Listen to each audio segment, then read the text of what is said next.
Charles Bukowski was the most unapologetically iconoclastic writer and poet of 20th century American literature.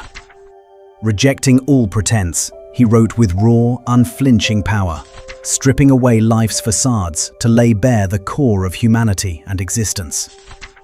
His words were never gentle, but unflinchingly true. They never pandered, yet cut straight to the heart, making him the most unvarnished voice of his era. Born in Germany in 1920, Bukowski moved to the US with his family at age 3.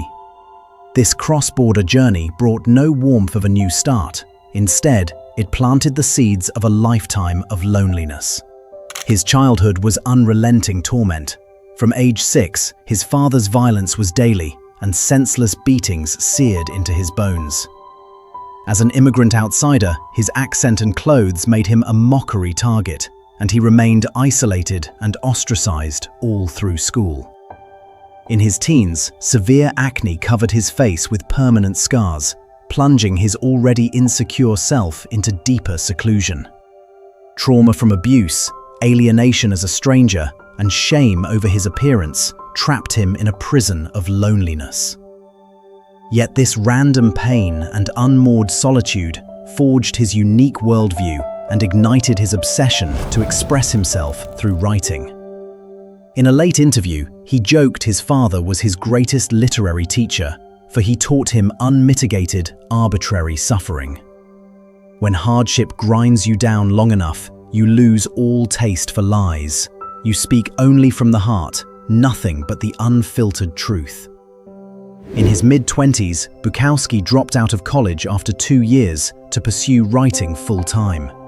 He crisscrossed America, scraping by on odd jobs and blue-collar work, yet never stopped writing. He penned hundreds of short stories. But reality was brutally cold. Countless manuscripts went unanswered, only a handful got published, and those gained no traction at all. Crushed by repeated failure, he quit writing entirely. For the next decade, he turned his back on words, buried himself in menial labor, and drifted far from his literary dream.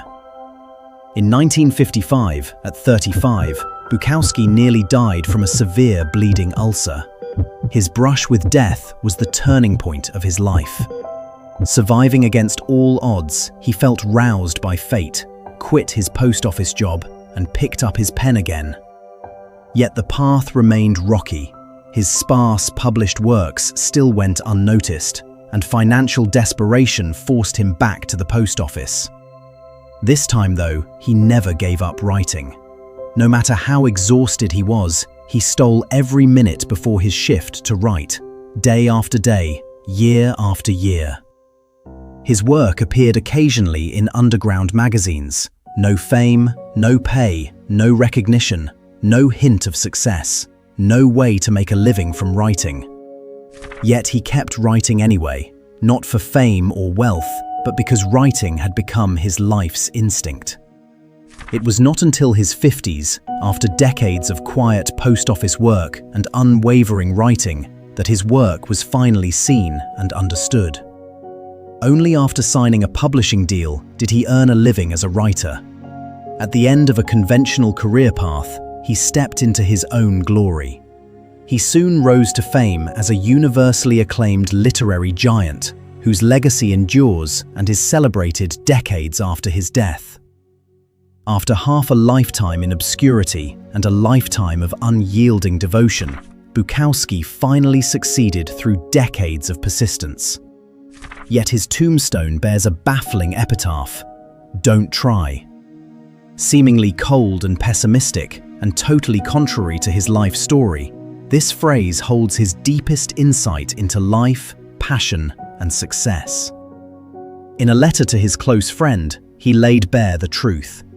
Too many people write for fame, money, or social approval, but true creation is never you choosing writing, it's writing choosing you.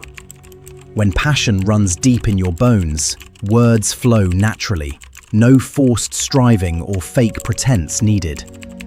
Just as you can't choose your favorite color, only feel an instinctive pull toward it, true life purpose and passion are never won by trying. They're a natural surrender to your innermost self. Bukowski's "don't try" is never a rejection of hard work. It's a rejection of forced conformity, of pushing yourself against your nature, of twisting your true self to fit worldly standards. He never changed his writing style, never compromised for fame or money, never quit his passion despite failure. He didn't try to be a writer. He was born to write.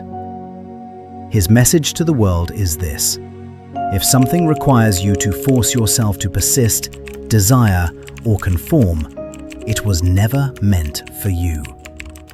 If passion is etched into your soul, you will march forward unflinchingly through hardship and invisibility. No trying required. The rarest success in this world is not a frantic, over-forced chase, but a natural blooming by staying true to who you are. Bukowski proved with his whole life, true passion is instinct, not choice. True perseverance is devotion, not compulsion. You don't need to pander to the world, only to yourself. Time will always give the purest passions their finest reward.